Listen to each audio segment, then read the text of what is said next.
Sir,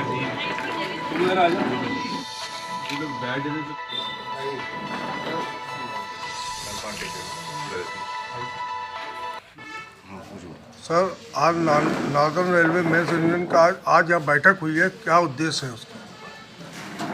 देखिए, northern railway mess union Lucknow division जो है वो ऑल इंडिया रेल फेडरेशन का 101वां जो अधिवेशन है उसकी जो है वो उसका आयोजक है और नॉर्दर्न रेलवे मेस यूनियन की 77th एजीएम है उसका भी जो है वो आयोजक है। ये रेलवे स्टेडियम चारबाग में 22 और 23 तारीख को आयोजित होगी और हमें पूरी उम्मीद है कि उसका ओपन सेशन शाम को 4 बजे से होगा, डेलीगेट सेशन सवेरे 10 बजे से ही होगा 22 तारीख को।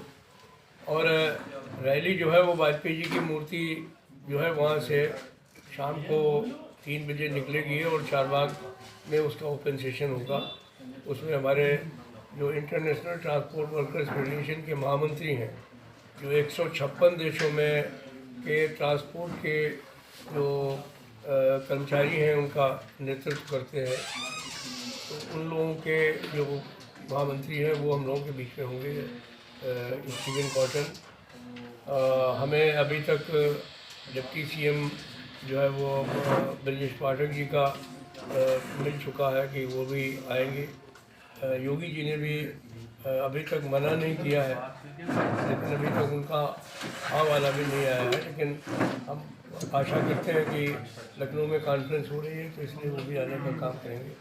Chairman railway board Shri Satish Kumar ji के आने की उम्मीद है। महाप्रबंधक नॉर्दर्न रेलवे ने यस कर दिया है कि हम आएंगे, दोनों DRM भी रहेंगे। तो और करीब हमारे जो ऑल इंडिया से जो डेलीगेट्स आने की संभावना है करीब 2000 के करीब है और नॉर्दर्न रेलवे के जो प्रतिनिधि हैं वो 3000 के करीब आएंगे। तो 5000 लोग तो हमारे डेलीगेट्स होंगे, लेकिन रैली में मुझे पूरी आशा है कि 10,000 के करीब लोग होंगे, क्योंकि इसमें कारखानों के और हमारे जो आसपास के लोग हैं वो भी उसमें शामिल होने का काम करेंगे। सर, उत्तर प्रदेश के पूरे नॉर्दर्न रेलवे को क्या संदेश देना चाहते हैं मेरे चैनल के माध्यम से? हम तो यही कहना चाहेंगे कि इस अधिवेशन जो है वो एक तरीके का ऐतिहासिक अधिवेशन होने वाला है।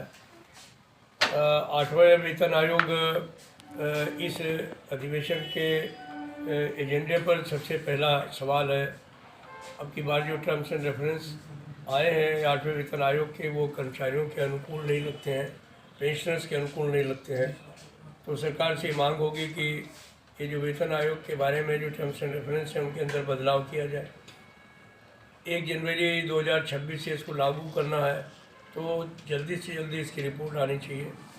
कार्डर स्ट्रक्चरिंग जो है बहुत बड़ा सवाल है, जिसमें कर्मचारियों की प्रोन्नति का मामला है। वो इशूज़ 1 साल पहले हल हो जाने चाहिए थे, उनको हल करने का काम है। 31 दिसंबर तक लोगों को प्रमोशन दे देने चाहिए जो पोस्टें खाली हैं उनके ऊपर, जिससे कि उनको 1 जनवरी 2026 से जब पे कमीशन लागू हो तो उसका लाभ मिले। निजीकरण की बात को भूल जाना चाहिए। जो हमारी रेल है वो हमारे उपभोक्ताओं के अनुकूल और बेहतर चले। सर, एक मांग बहुत पुरानी है, पुरानी पेंशन बहाली को लेकर, वो मांग अभी तक पूरी नहीं हो पा रही, उसके बारे में क्या कहना चाहिए? उसके बारे में मैं यही कहूँगा कि ये ऑल इंडिया रेल फेडरेशन ने और नेशनल काउंसिल JCM ने का ही प्रयास है कि भारत सरकार को मजबूर होकर के आधी पेंशन देने की बात मंजूर करनी पड़ी। आज गारंटीड आधी पेंशन की बात सरकार ने कर दी है, 60% फैमिली पेंशन की बात कर दी है। पहले कह रहे थे कि हम जो 10% कटौती होती है उसका कुछ भी नहीं देंगे, तो अभी उसका भुगतान जो है उन्होंने 1/5 करने का फैसला कर लिया है। हमें पूरी आशा है कि भविष्य में जो कमियां पुरानी पेंशन स्कीम और इस UPS के बीच में है उनको सरकार जो है बहुत जल्दी से जल्दी पूरा करेगी। तो इस बारे में हमें पूरी आशा है, और अगर सरकार नहीं करेगी तो जिस तरीके से संघर्ष करके हम लोगों ने गारंटीड पेंशन ली है, हम पुरानी पेंशन भी बहाल करा। Thank you. 8वें वेतन आयोग में सर क्या टर्म्स एंड कंडीशन कर्मचारियों के हित में मिलेगी? एक ही टर्म्स एंड कंडीशन है कि जो हमारा फिटमेंट फैक्टर है उसको इस हिसाब से अब लिया जाए कि वो 57 वाला मामला नहीं चलेगा। 57 में डॉक्टर आर्कराइट फार्मूला था। लोग पटरा का कपड़ा पहनते थे, एक परिवार में 10 आदमी हैं तो एक ही तरीके से उनके कपड़े बन जाते थे, उसी तरीके से जूते आ जाते थे। आज कोई भी बच्चे ब्रांडेड से कम कपड़े नहीं पहनना चाहते, जूते नहीं पहनना चाहते। खाने का जो है वो स्टाइल चेंज हो गया है, रहने का स्टाइल चेंज हो गया है। तो ये सारी चीज़ों को ध्यान में रखते हुए अब जो बास्केट बनाई जाए अपने प्राइस इंडेक्स की, उसमें वर्तमान चीज़ों को रखा जाए। मोबाइल नहीं था, डाटा नहीं था, जीबी नहीं था, तो ये सारी चीज़ें उसके अंदर काउंट की जाए। और जो कर्मचारियों के यूनिट बनाए जा रहे हैं कि मियाँ बीवी 2 यूनिट और जो बच्चे हैं वो आधा यूनिट, ये नहीं चलेगा। उसमें माँ बाप को भी शामिल करना पड़ेगा। इस तरीके से अगर उसकी गणना की जाएगी तो मैं समझता हूँ कि पे कमीशन की जो भी सिफारिशें आएंगी वो कर्मचारियों के अनुकूल होंगी और सभी कर्मचारियों को शांति भी मिलेगी। Thank you sir.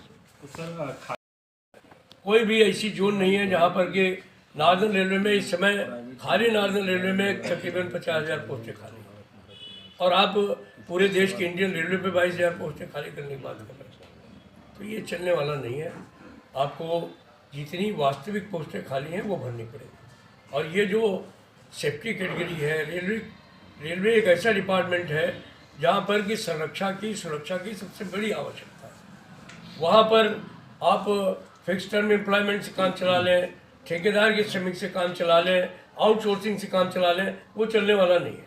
वहाँ पर आपको रेगुलर लोगों को भर्ती करना ही पड़ेगा। तो रेल मंत्रालय को ये बात समझने की आवश्यकता है और नहीं समझेंगे तो इस पर संघर्ष भी होगा।